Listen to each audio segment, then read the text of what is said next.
This is Humanities in the Western Tradition, Lecture 17, St. Augustine.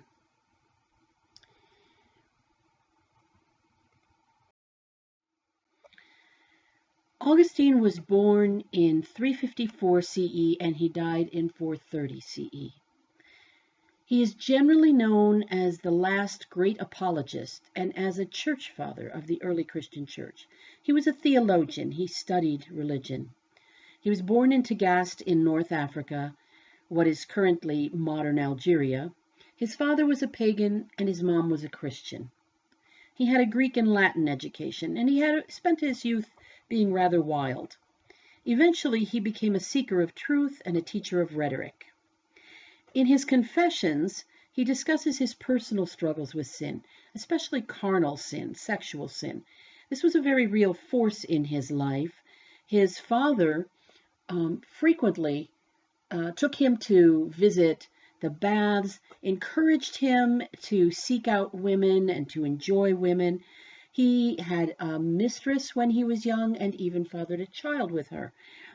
This disturbed his mother a great deal. Augustine, when he converted to Christianity, looks back on his youth in his Confessions and discusses this moment of his life when he was tempted by sins, by greed, by lust, by pleasures of the flesh, and how that affected him and his relationship with God, who he sees as the only true love in his life. In his Confessions, he also deals with the problem of evil. Where does evil come from? How is it accounted for? Why would an all-powerful and good God let evil exist? Does God create evil and sin? What is evil? Do you remember how the Gnostics resolved the question of evil? Gnosticism sought a return to perfection before the flaw which brought matter into existence, creation being a mistake. Matter was flawed. Humans are flawed. Gnostics divided the world between a creator God who was a world builder, a demiurge, and who allowed for evil.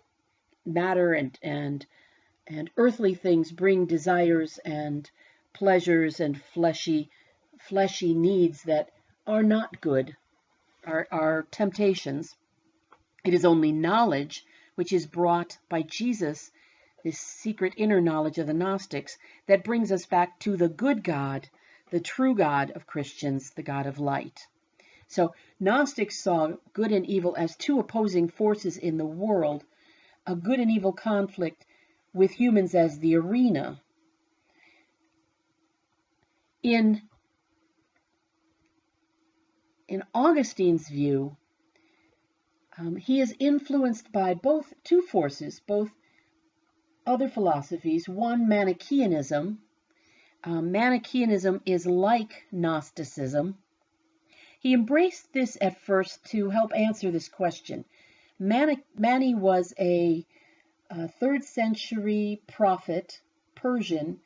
He formulated a religion that encompassed all other religions. He adopted Buddhist and Zoroastrian and Christian and Gnostic beliefs into Manichaeanism. And Manichaeism is extremely a dualistic belief. In Manichaeism, evil is substantial. It's created by an evil God in opposition to a good God, another dual cosmic good-evil conflict. This is a dualistic religion that has a good God of light who is all good, pure, and an evil God of darkness, all evil and earthly. There is also Mother of Life, Sophia, or wisdom, and salvation comes by knowledge in Manichaeism as well as in Gnosticism. Jesus is seen as a personification of the light, of the good. So as Augustine is influenced by this Persian religion, and it spreads through North Africa in the 3rd to 5th centuries, it spreads widely. It was a serious rival to Christianity. It is across North Africa. But Augustine does not embrace it totally. Manichaeism left Augustine unsatisfied. He also approached a Neoplatonic point of view. Neoplatonism comes from the Roman philosopher Plotinus. This is a blend of Oriental mysticism and Greek philosophy. It postulates a gradual or graded hierarchy of reality, of good. Evil is relative. It's not created or substantive, but rather a deficiency or lack of good. Since all creation is good, more or less, to the Neoplatonist, God is not responsible for evil and our sin. Our sin is a result of our will, our free will, turning away from God. God is responsible for all reality and all good, but humans are responsible for evil.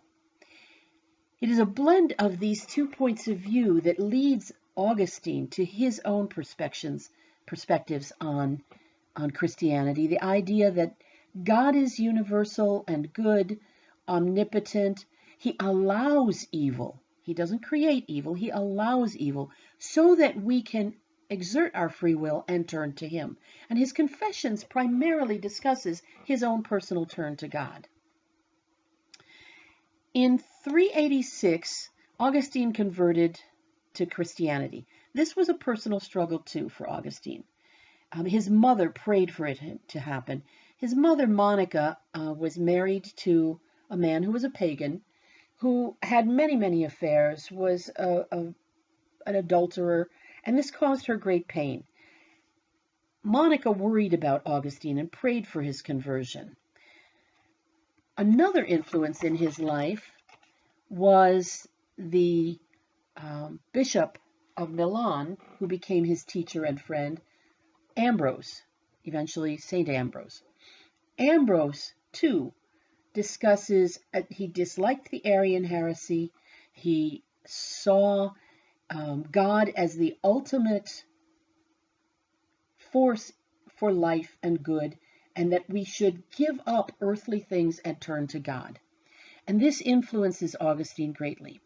Eventually, Augustine will be ordained as a priest in 391 CE. He became the Bishop of Hippo in North Africa in 395. He died in 430 during the siege of Hippo.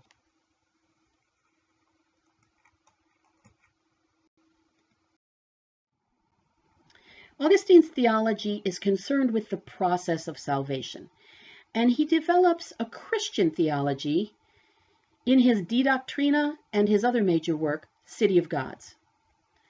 These are a blend of Platonic and Neoplatonic thought with Christian theology. First, the context of this. In 410, Rome was sacked. It was invaded and destroyed by the Visigoths. These are a Germanic tribe led by a man named Alaric. And many people saw this as divine retribution for the Theodosian decrees of 392. City of God refutes this idea, this pagan attack, that by Theodosius turning the city Christian, it was divine retribution by the pagan gods.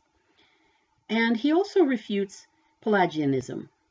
Pelagius was an Irish monk who believed in free will and human-engineered salvation. He also, in this, refutes Donatism, a belief that sacraments by bad priests are ineffective. So how does it work? Well, the City of God postulates that there are two cities. There is the City of God, the perfect, invisible, heavenly city, which is composed of the elect, those chosen for salvation. And there is the city of man, the visible, earthly city in which all of us physically live. The two cities commingle here on earth. The elect, and we don't know who they are, walk among the damned, those who were not going to be saved. Since Rome is part of the city of man, it's not so important. And the sack of 410 is all part of God's plan. It's a part of theistic and linear history. Note the influence of Plato here. There are two cities, one visible, utterly good, one earthly. Can you see an echo of Plato's allegory of the cave here? To Augustine, the church was the visual symbol of the city of God, which is invisible. Rome is the visible symbol of the city of man, which God uses. It is a relative good compared to the Visigoths, who are a relative evil. But the city of God and the church cannot be touched by any invasion. It is only the city of man which is being invaded when Rome is invaded. Augustine had witnessed immoral priests in Rome, and he questioned the idea of original sin. He claimed man on his own effort can choose faith and thus attain salvation. Do we even need priests? Paul does mention predestination in his book of Romans. Check Romans 8:23-30 and Romans 11:5. But it's not consistent with an omnipotent God. Salvation is entirely in God's hand. To Augustine, original sin is very real. Everyone deserves damnation, but it is via God's grace that the very few, the elect, will be saved and the rest will be damned. For this, we have a necessity of sacraments. Sacraments, or sacred acts, are things the church does. Salvation is not an arbitrary gift. It is something God gives because of his love, because of his sending his Son, and because of our embrace of God's will, not our will. But even so, the church is necessary. Sacraments are channels and vehicles for the grace that God grants the elect. You need priests for this. Augustine argued that Christ vested this power, this function of priesthood on Peter, Matthew 16, and his successors. So Augustine is both important in supporting the idea of papal supremacy and developing the sacramental character of the church. The problem? If God predestines all, what room is left for free will? Augustine wants it both ways. He says God saves us, we're powerless over sin, yet we sin because of free will. God is responsible for our salvation. We are responsible for our sin, even for that sin we inherit through original sin. Augustine's view of women's sex and marriage relates to how we inherit sin. I should note, Augustine doesn't hate women, but he does fear them. He's influenced both by the experience of his parents and by the writings of St. Paul. In the relationship of his parents, Augustine saw that his father wasn't concerned about his morals and had encouraged him to sow his own wild oats. His mother, however, was concerned about his spiritual well-being and warned him about sins of fornication, sins that involved sexuality. Augustine had a mistress, he had a child even, and his mother was very upset about this. There is a link here to Paul. There is a dualism that exists in Paul's letter to the Roman, the spirit versus the flesh. Paul said it is better to marry than to burn. In other words, if you cannot contain yourself and not have sex, if you have to have sex, it is better to have sex within the bonds of matrimony. Don't just have sex to have sex, marry first, then have sex. Augustine himself had a problem with lust. The other thing that Augustine sees as a problem is the problem of sexual pleasure, especially at the conception of a child. Because God said, be fruitful and multiply, and God created male and female, clearly this is part of God's design. The sex act for procreation within marriage cannot be evil. Augustine argues, however, that if you have any pleasure in it, any pleasure at the moment of conception of the child, this sin of pleasure passes original sin from the parents down to the child, even for children born within marriage. So Augustine is often interpreted as seeing women negatively, that they are traps for men, objects of lust, sources of sin.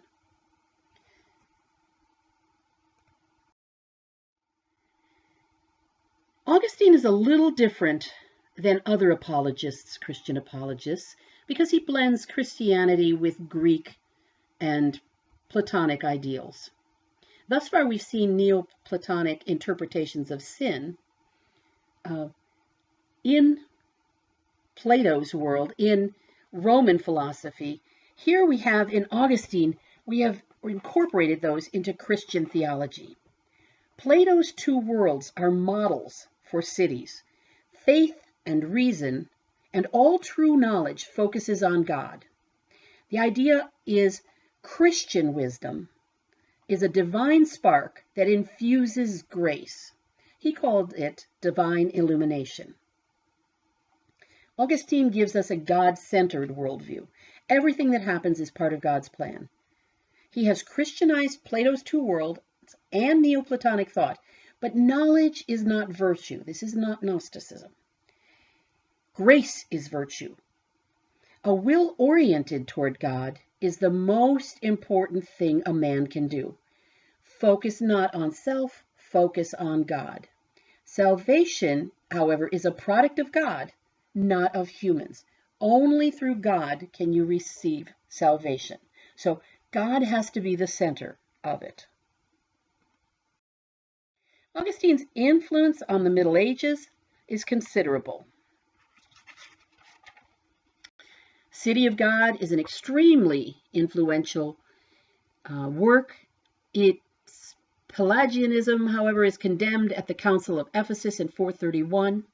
The church was not big on predestination, which downplays the church's power. He's not big on Pelagianists either, and the view that one could save oneself. However, through Augustine, the church adopts a semi-Pelagian view. Semi-Pelagianism is a combined Augustine-Pelagius position on the process of salvation, that God saves and grants faith via grace, but grace is available only via the church's sacraments, on which humans exercise free will, cooperation, and which are valid no matter how sinful the administering priest happens to be. Augustine is going to be considered the chief father of the church by the Roman Catholic Church until the 13th century. He will have renewed influence on Christianity in the 16th century during the Protestant Reformation. Like Paul on the early church, Augustine is also a major influence that sets the tone for Christianity even unto today.